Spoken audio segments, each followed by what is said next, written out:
Levy, star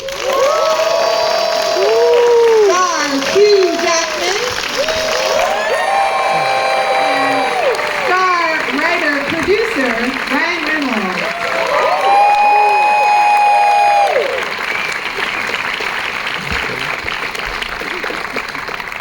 Yes. Did you guys just finish the movie? Yeah. Good, it's fresh. We had some first timers. I did a quick little poll. We had some first time viewers. Much larger crowds than I would have guessed. Right? Good taste coming out. Yeah, thanks for coming out. That's probably a good thing. We're gonna tap dance while Ryan's mic turns on. I'm wondering, you guys did such a great job of rolling this movie out. What does it feel like to be on this side of it now, where you're kind of taking a breath and a lot of hard work went into it, a great reception. So how are we feeling now? I miss it. This doesn't work, but I'm pretty loud. We can share. I did Macbeth. It's the Scottish play, so I didn't. I shouldn't. I miss it. Actually, I miss it. I miss making it. You know, I think it's just anything that you sort of invest that much time, energy. I mean, for me, it sort of swallows my entire life, which is terrible on one hand because I have, children who just found out I was their father. No, they sat in that edit room, which is why they're probably going to be damaged later too. So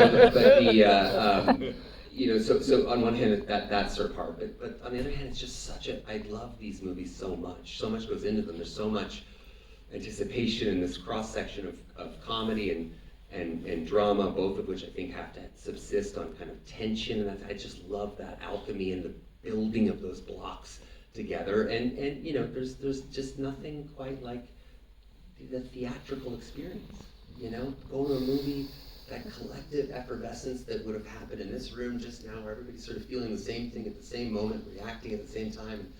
I love all movies, really. Some of the best movies I've seen are streamers as well, but there's a different thing when you go into a theater, and it's that it's emotional investment. You're driving to a movie, you're parking, you're buying concessions, you're sitting down to have, hopefully be entertained by some people. You leave, you talk about it in the car, and you go home, and it makes it sticky and makes it culturally relevant, and it's just such a thing that we're so lucky to do. So being on this side of it, you get to experience that part, which is amazing. But the making it every day with Sean and with Hugh, and with Hugh and I just being so close, but then just the experience in the edit as well, and the sound mix and all that, I miss it.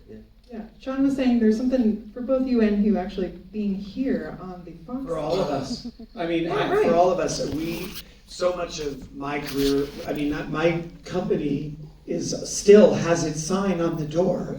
Here, I've spent 15 years at my company, 21 Laps. It started here with the Night at the Museum movie, and the Deadpool movies were edited here.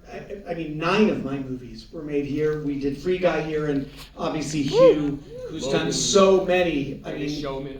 Greatest Showman in all the Wolverine movies.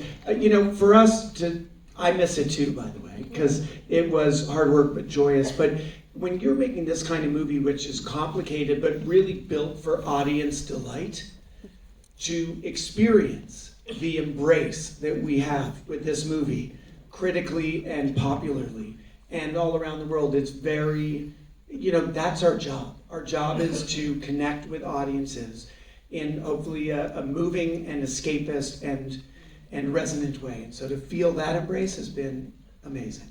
Mr. Jackman, for you. Mr. Jackman, hi. Thanks for coming out Saturday morning, and it's a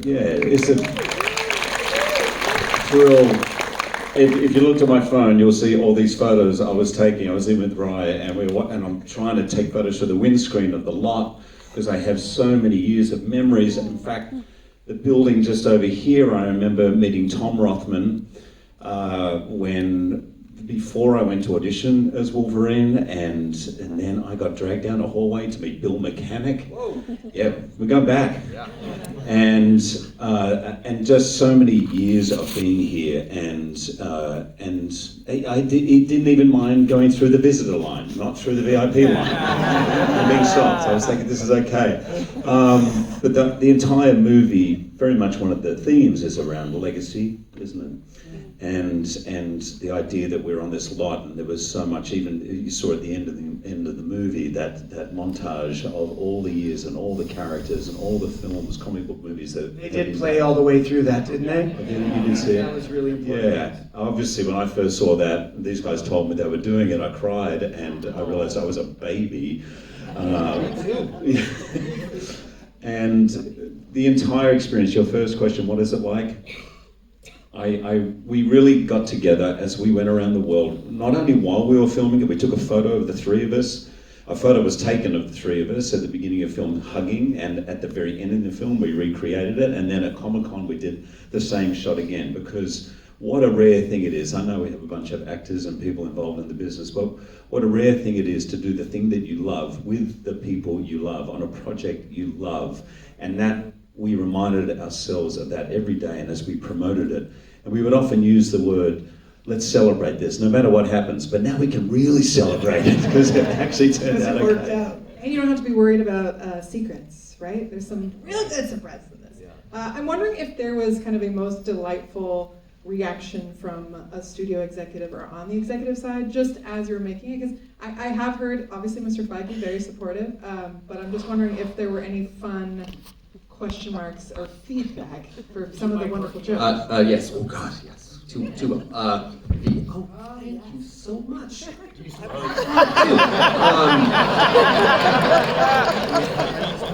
a lot of people's worst neighbor. I did enjoy the first time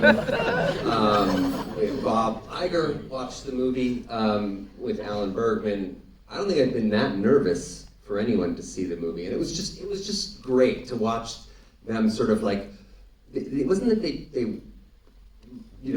overtly enjoyed it as much as they observed something interesting for the company.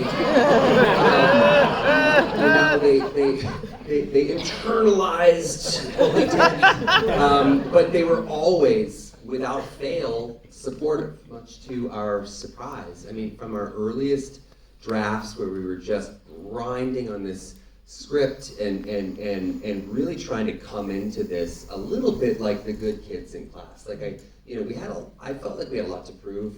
I felt like I had a lot to prove to Marvel and to Disney, but also to just people who have loved and embraced this character. And so we came in with a absolutely, I thought, a top-notch script that was just felt completely baked and complete. And we made the movie responsibly, and we finished on time, on budget. I think we had a day and a half of reshoots, which is really, for any movie, is amazing, but let alone something in the MCU, is incredible. And they really invested in us. They gave us a lot of control, and I think we mix up the control is trust. They trusted us, and we gave them our word. I mean, I remember early on, Sean and I said, we will land the plane, and we won't. This is not going to cause any collateral damage. And I remember there was one line in the movie at the end, and that was just Bob Iger had one line, wanted one line out of the movie.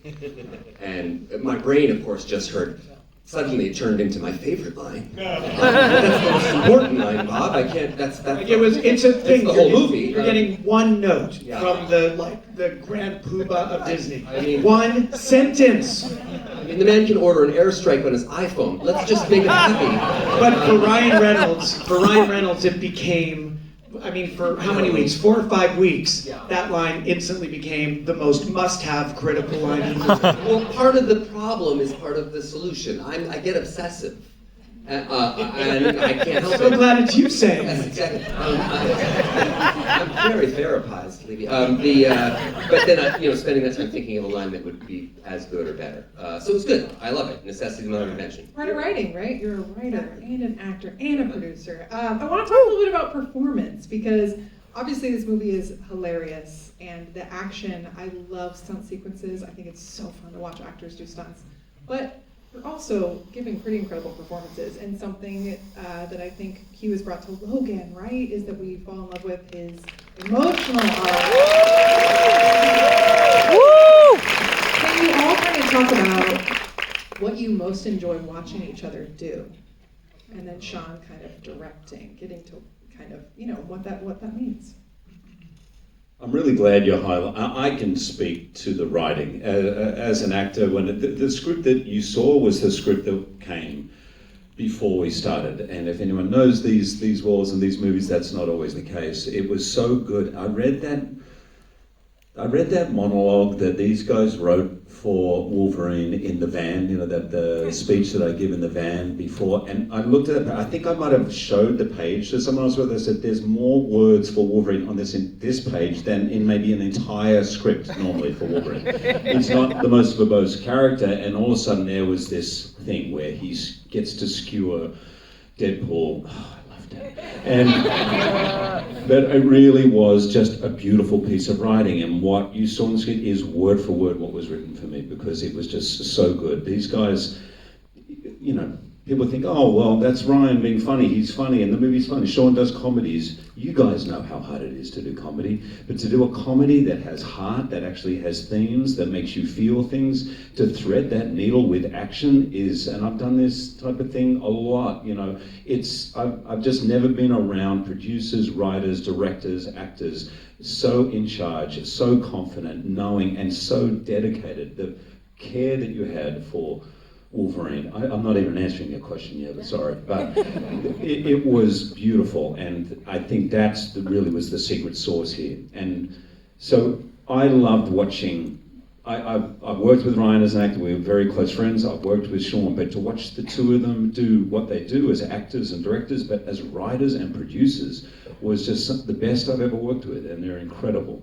And if I can highlight one thing, first of all, I think the scene that you have with Jon Favreau is so good, because it's funny, it's awesome, but actually what that scene does is unlock all the emotion that then pays off for the rest of the movie. And to do that with comedy, and your performance in that you're a phenomenal actor, and I know you're going to say something that will cut underneath that in a minute. And also, yes, the specificity of his comedy, because you'll remember the lines, but those lines don't work if the way that, with a mask on, so this is clown work really, and it's funny if the line is said with that and not that, to watch him go, I need to go again, my hands, I moved my left hand too much, that needs to be down here, am I right? Where's the frame of the thing? Okay, and all of a sudden go, oh yeah, that is funnier. To watch that Buster Keaton specificity with the comedy and with the heart is phenomenal. So, I'm a crazy person.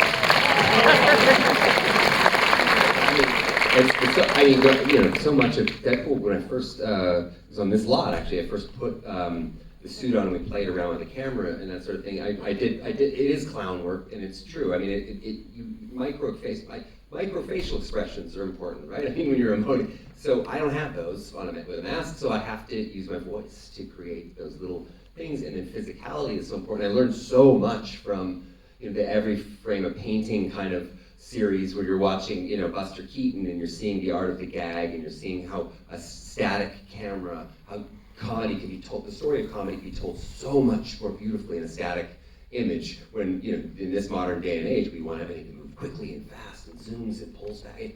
So much of it you have to have a bit of a bravado to go in and go, it's okay to hold steady here and make this happen, but none of it works without the backbone of the emotion. I mean, it's that thing that works in comedies is always because, and what makes them memorable, and I always think of movies that we love as a feeling as much as a story, or a place we go to where we feel safe and we feel seen, or we feel like it's just something in us, sort of, it resonates in a certain way, and it's always because the movie is oscillating from comedy to drama, particularly in these types of movies that I think work, and you have to have both in space. Otherwise, you have trouble usurping expectation and subverting it, because if you're just gag, you're not going to care, and if it's just all dramatic and we're not given that release of tension, it's also going to be a little bit of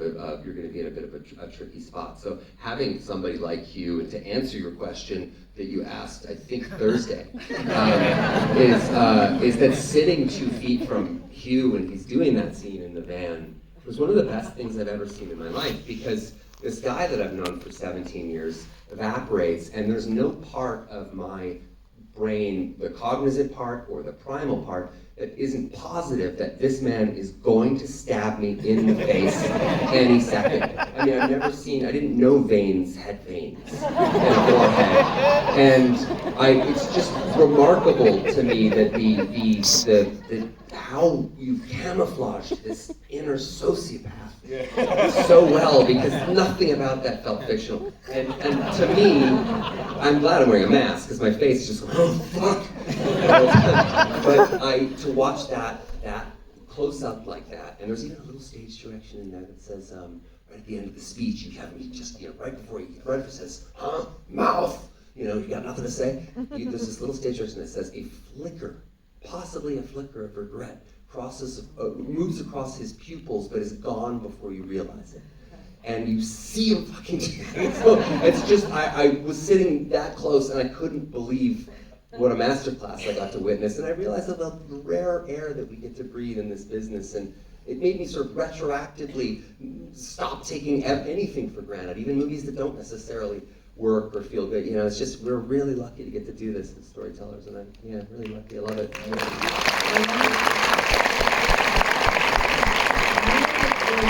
Sean wants to talk about his actors, but also the reverse of what Sean brought to this. God, can we please? Sean has a kind of. You might think of Sean as somebody who makes movies that are, funny and wholesome, and that is true, and that's why this is so interesting to me. That what he brings. The first thing he asks is, "What's the theme?" On a lot of action comedy movies, and particularly working with people who are directors and producers and kind of creators like Sean, they're going to sort of really focus on action and comedy, and we gotta have some drama.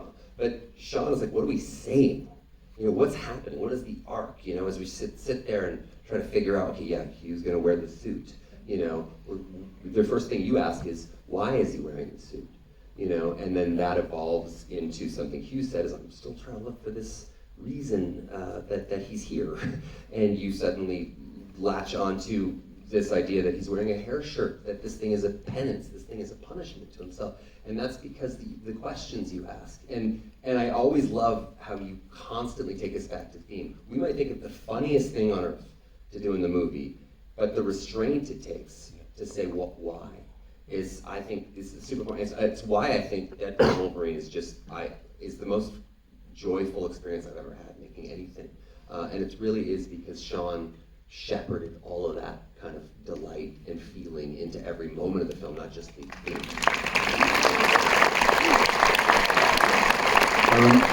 I remember Lauren Shawdonna telling me X-Men was my first film, and I say that because this does have your, not just personality, it's your DNA. And part of that is connected so deeply with Ryan in the way you produce and write together. But the phrase, the right person, the right job came to the right person at the right time feels so fitting for this, because I've known you since we did Real Steel many years ago, and we've stayed very, very close friends ever since. We've talked about other projects. I asked you to do a project which would be, I probably shouldn't say which one, but you turned me down. And I lived with regret. And so years later, when Ryan and I were making the Adam Project, and he said, I want you to do, I think I'm only gonna do another Deadpool if you do it with me, and I know you're gonna say no. And I always remembered, man, when an opportunity like this, iconic level storytelling comes along, that doesn't happen often. And I've made a lot of original films, a lot of different kinds of movies, but I knew there was an opportunity here to do something that, hopefully, if we did our jobs right, was as thematically poignant as it was funny. And I have to answer, I'm going to circle back. I've got to finish my answer. Okay, you go. Say more nice things, Hugh. Well, yeah, because I do want to land this plane, because it's important for me to say. We often talk about friendship, and one of the hallmarks of friendship is you're just rooting for that person. It doesn't matter what it is, professionally, personally. You want everything to work out well for them. For us to be alongside you on the train with you as you have the greatest success of your life that has already been just filled with so many successes. Ever get better than this, Sean? And right there you have why the darkness balances the light. And together we make beautiful babies. Right now. It's an inexorable march towards a lonely, cold death from here on forward. Such a rare mix. You're a writer, you're a producer, and a director, and man, you just absolutely crushed it. And it's just an honor and a privilege. Anything that you still can't believe you pulled off? I mean, we have to at least address the incredible cameo sequence. One of my favorite film-going experiences of the year was like hitting the people next to me as Wesley Snipes is slow walking into frame. Was there anyone who saw the movie a day for whom there was any surprise left? Okay, so, oh wow, guys. Wow, so you've been under a rock for 4 months. Welcome to the world. But that's great, because that is that feeling that hopefully you got a little bit of that sparkle in here where, I mean, that's our job, right? We're not making tiny art films for our own satisfaction. We're making big canvas movies. We're making movies, and for this, there's such a legacy. I mean, again, we're here on the Fox lot where the three of us built so much of, our careers, but to inherit as a filmmaker, 2 characters this rich, 2 actors this good, and where the alignment of performer and character is so once in a generation perfect, it's why there's only been one Deadpool. There's only been one Logan. And I hope that's forever, by the way. You're 90.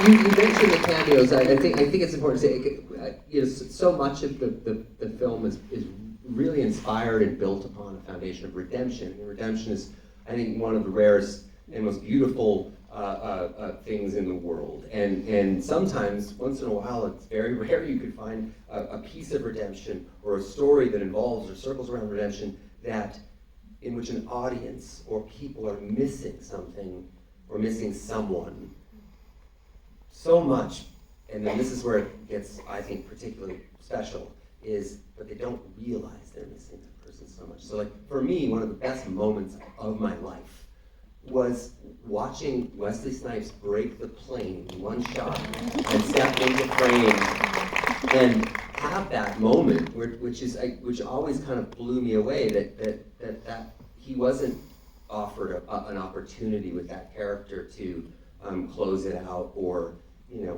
at least have some kind of PS at the end of a legacy, because that Blade doesn't get the credit it deserves. I don't think there would be an X-Men universe if there wasn't a Blade. It trailed. I mean, in 1998, that Stephen Norrington movie was just something that was completely new to people in that vein, rated R, all this, and that led to the X-Men, which led to the MCU, and that sort of whole sort of cinematic universe as we know it. So what Wesley did, what Stephen Norrington did, what everyone else in that movie did, it can't be underestimated. So the moment he crosses that, it's just, for me, is one of the best experiences I've ever had, sitting in Hall H with 6,000 people.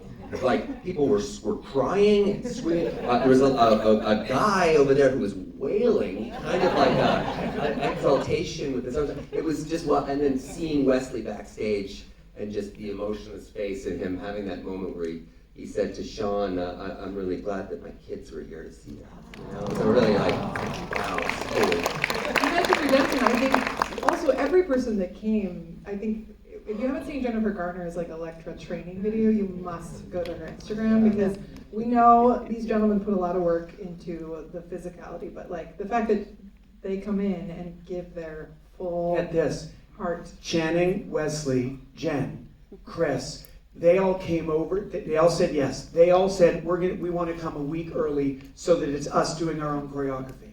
They come to England, they spend a week doing final costume fittings, doing rehearsals, they're fully up to speed, and then the strike happened. And then literally the day before they go back to the US, we all remember those months. And then they came back and did it again.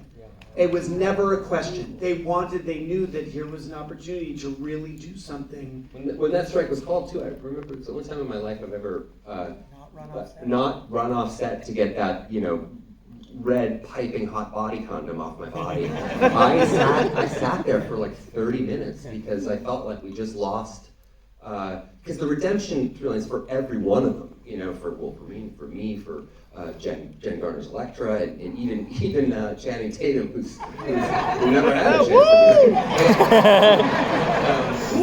I'm about to make a name for myself. You know, and so I was sitting in that little tent, just going like, didn't want to take the suit off, thinking like, they're gone. Like we're not getting any of them back. I mean, it was already just a Christmas miracle that we had, you know, Chris Evans coming back as Johnny Storm. I mean, like Jen as Elektra, she'd been training, and Wesley, like, oh my God, just all of this stuff. And you know, I'd worked with Wesley and played 3 so many years ago, and it was a difficult movie to get made, but you know, to get done. But we had so much trust. And we built this really wonderful thing, and I just thought it was all gone.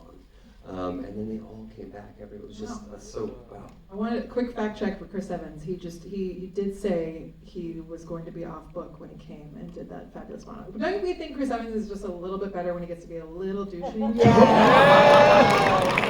I just want to fact check and make sure he was saying I'm going to be off book. Yeah. I mean, I wrote the tag at the end of the movie as a kind of a bait and switch. I was like, I don't know if this will actually be in the movie, but like, here, you could also do this. And he read it, and he kind of read it out loud, sort of on a Zoom with me. And I was like, oh shit, that's good. Well, that sounds great. And I love that it makes Deadpool tell the truth. Like, he's Deadpool. Correct me if I'm wrong, Ryan. Chris said, okay, I'm in, but this scene at the end has to stay. Yeah. It was a condition, and then he came And we're like, murdered it. yeah, we were like, do you want cue cards? It's a lot of words, and it only works if you say it really fast. He's like, no, I'll be ready to go. Yeah. And it was 2 takes, and you saw the result.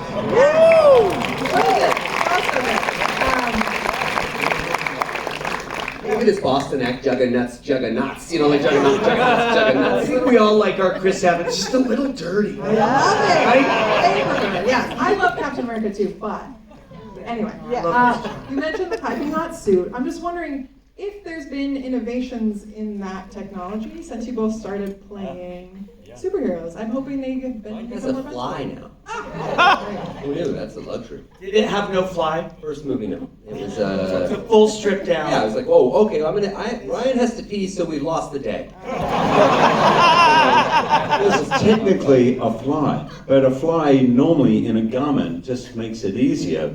It's still a miracle to get anything. It's like 6, I don't even know. Well, you're using also a number 5 cup. I'm using like a number 8 cup.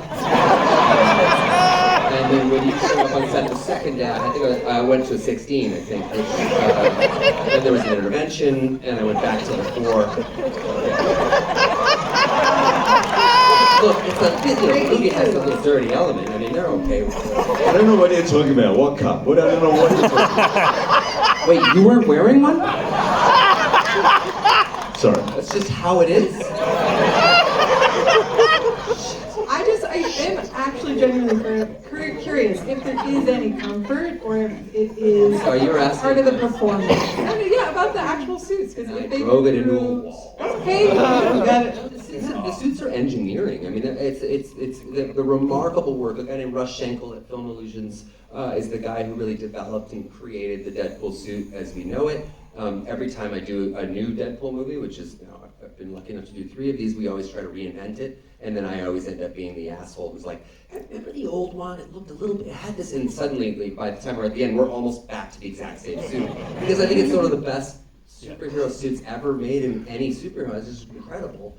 And then for Admiral Banana here to show up on set was like the greatest, that day with the crew too, just to see, because we forget we're inside the mask, but We spent months designing It was months, 6 months designing it. First So, designing yeah. it, and then more months building it. Oh, that doesn't work, that doesn't work. But when we finally had what we thought was the right Wolverine suit, that day, the camera test.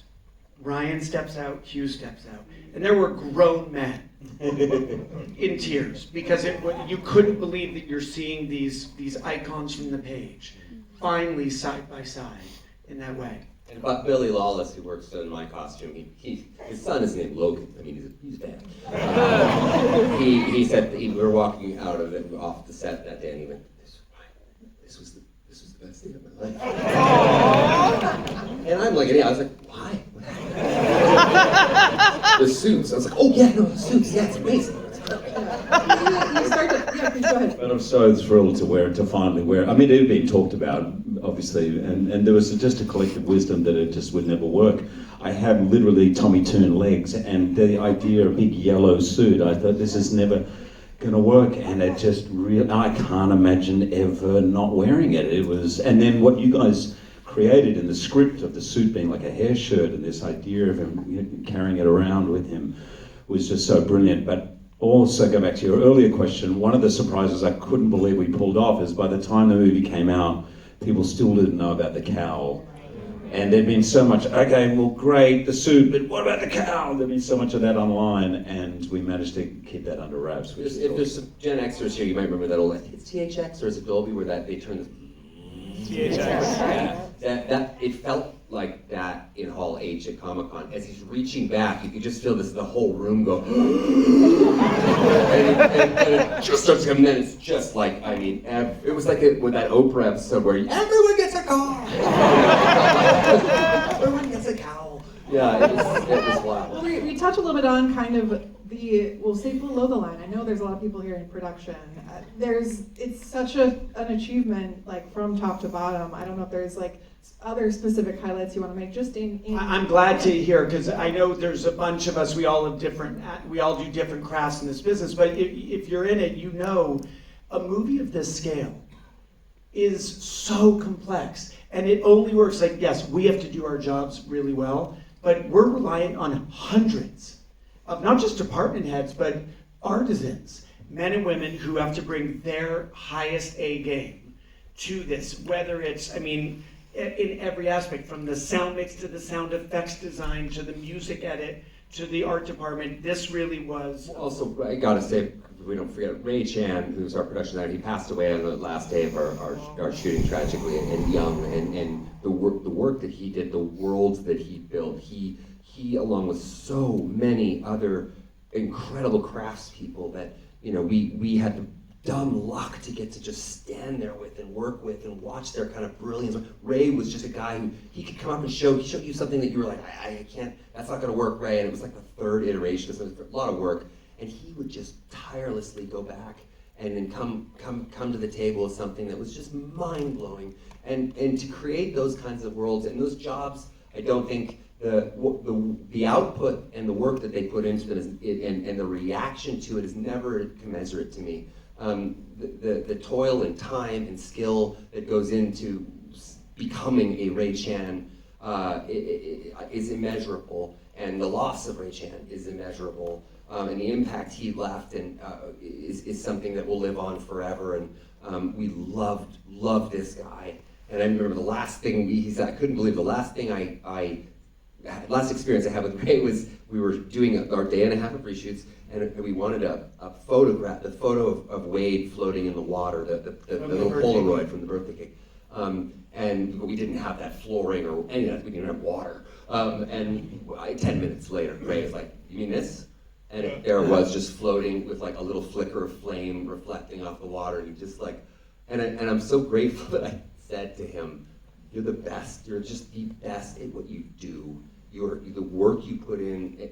The last thing I got to say to the guy was the thing you would hope you could say to somebody. So I'm so grateful that I had that chance, because we were ball busters too. Like the last thing I could have said to him was something horrible, but it was that, and I'm grateful for that. And he left 2 kids behind and a beautiful wife for them. Yeah. There's a lovely tribute in the. Yeah.